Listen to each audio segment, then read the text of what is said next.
नमस्कार। आज हम लोग अपनी चर्चा का आरंभ नाथ संप्रदाय के प्रवर्तक कौन हैं से करते हैं। नाथ संप्रदाय के प्रवर्तक गोरखनाथ थे। आचार्य रामचंद्र शुक्ल जी ने अपने हिंदी साहित्य का इतिहास में बताया है कि गोरखनाथ के नाथ पंथ का मूल भी बौद्धों की वज्रयान शाखा है। 84 सिद्धों में गोरखनाथ, जिन्हें गोरछपा के नाम से भी जाना जाता है, 84 सिद्धों में गोरखनाथ भी गिन लिए गए हैं, पर यह स्पष्ट है कि उन्होंने अपना मार्ग अलग कर लिया।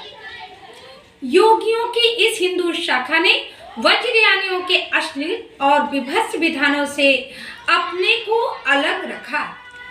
यद्यपि शिव भक्ति की भावना के कारण कुछ श्रृंगारमयी वाणी भी नाथ पंथ के किसी किसी ग्रंथ में मिलती है। गोरख ने पतंजलि के उच्च लक्ष्य ईश्वर प्राप्ति को लेकर हठ योग का प्रवर्तन किया।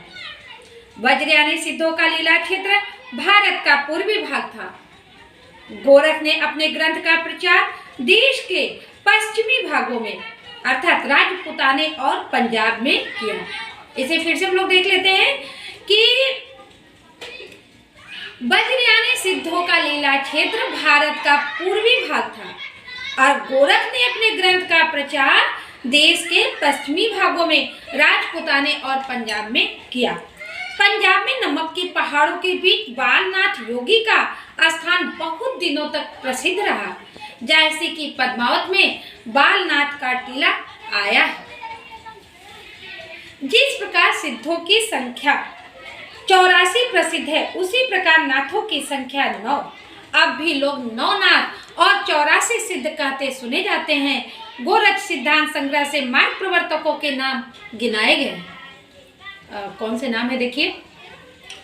नागार्जुन, जड़भरत, हरिश्चंद्र, सत्यनाथ, भीमनाथ, गोरक्षनाथ, चरपट, जलर्धन और जलंधर और मल्यार्जुन।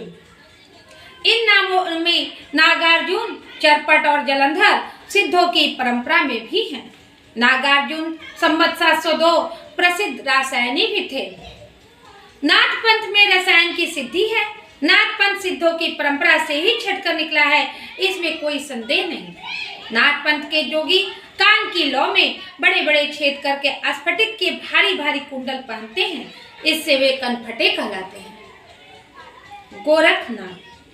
गोरखनाथ नाथ साहित्य के आरंभकर्ता माने जाते हैं।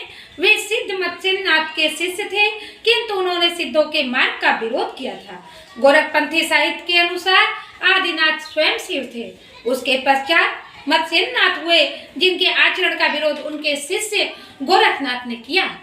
डॉक्टर नगेंद्र और डॉक्टर हरदयाल द्वारा संपादित हिंदी साहित्य का इतिहास में स्पष्ट लिखा है कि राहुल सांकृत्यायन ने गोरखनाथ का समय 845 ईस्वी माना है। डॉक्टर हजारी प्रसाद द्विवेदी उन्हें 9वीं शती का मानते हैं। आचार्य शुक्ल उन्हें 13वीं शती का बतलाते हैं। डॉक्टर पीताम्बर दत्त बर्थवाल इन्हें 11वीं शती का मानते हैं तथा डॉक्टर रामकुमार वर्मा शुक्ल जी के मत से सहमत हैं। नवीन खोजों के अनुसार यही धारणा अधिक प्रबल हुई है कि गोरखनाथ ने ईसा की 13वीं शती के आरंभ में अपना साहित्य लिखा था। उनके ग्रंथों की संख्या 40 मानी जाती है, किंतु डॉक्टर बर्थवाल ने केवल 14 रचनाएं ही उनके द्वारा रचित मानी है, जिनके नाम है सवदी, पद, प्राण संकली, शिष्या दर्शन, नरवे बोध, अभय मात्रा जोग, आत्म बोध, 15 तिथि, सप्तवार, मच्छिंद्र गोरख बोध, रोमावली, ज्ञान तिलक, ज्ञान चौतीसा एवं पंच मात्रा। इसे फिर से हम लोग दोहरा देते हैं कि गोरखनाथ जी के ग्रंथों की संख्या जो है वो 40 मानी जाती है, लेकिन डॉक्टर पीताम्बर बर्थवाल जी ने उनकी केवल 14 रचनाओं को ही माना है, जिनके नाम है सवदी, पद, प्राण संकली, शिव्या दर्शन, नरवे बोध, अभय मात्रा जोग, आत्म बोध, 15 तिथि, सप्तवार, मच्छिंद्र गोरख बोध, रोमावली, ज्ञान तिलक, ज्ञान चौतीसा एवं पंच मात्रा। डॉक्टर बर्थवाल ने गोरखबानी नाम से उनकी रचनाओं का एक संकलन भी संपादित किया है, जिसकी कई रचनाएं साहित्य की सीमा में आती हैं। नाथ साहित्य के विकास में जिन अन्य कवियों ने योग दिया उनमें चौरंगी नाथ, गोपीचंद, चुड़कर नाथ, भर्तहरि, जलंधरी पाव आदि प्रसिद्ध हैं। इन कवियों की रचनाओं में उपदेशात्मकता तथा खंडन मंडन का प्राधान्य है। 13वीं शती में इन सभी ने अपनी वाणी का प्रचार किया था। ये सभी हठ योगी प्रायः गोरखनाथ के भावों का अनुकरण करते थे, अतः इनकी रचनाओं में कोई उल्लेखनीय विशेषता नहीं मिलती। गोरखनाथ की हठ योग साधना में ईश्वरवाद व्यक्त था।